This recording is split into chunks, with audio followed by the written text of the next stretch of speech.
एकदा एक राजा घोड्यावर बसून जंगलातून जात होता. झाडातून सूर्याची किरणं येत होती. तेवढ्यात त्याला आवाज ऐकू आला, पकडा, घोडा घेऊन जा, दागिने लुटा. राजाने पाहिलं तर एका झोपडीबाहेर पिंजऱ्यात एक पोपट होता. पोपटाने ओरडलं आणि लगेच दरोडेखोर झोपडीतून बाहेर आले आणि राजावर हल्ला करू लागले. पण राजाचा घोडा खूप वेगवान होता.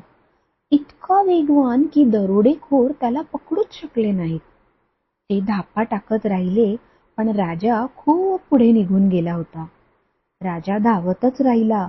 शेवटी दरोडेखोर थकून गेले आणि परत आपल्या ठिकाणी गेले.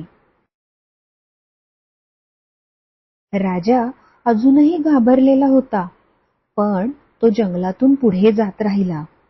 थोड्याच वेळात तो दुसऱ्या झोपडीपाशी पोहोचला. पण ही झोपडी वेगळी दिसत होती.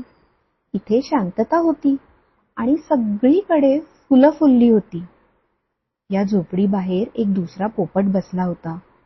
पण हा पोपट गोड आवाजात बोलला, स्वागत आहे, पाहुणे आले आहेत, खायला आणि प्यायला काहीतरी आणा.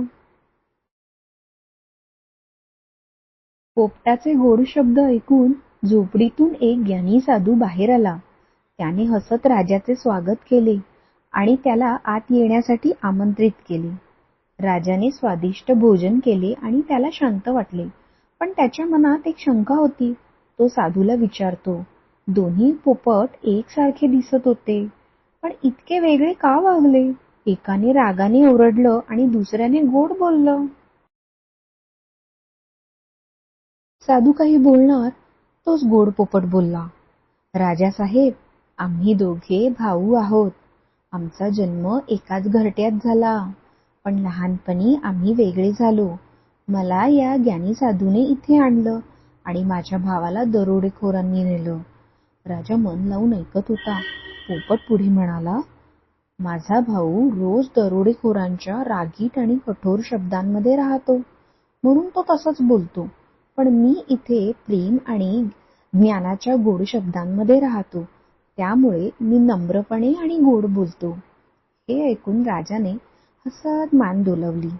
त्याला समजलं की फरक पोपटांमध्ये नव्हता, तर त्यांच्या भोवतीच्या संगतीमध्ये होता. संगतच त्यांना तसं बनवलं होतं.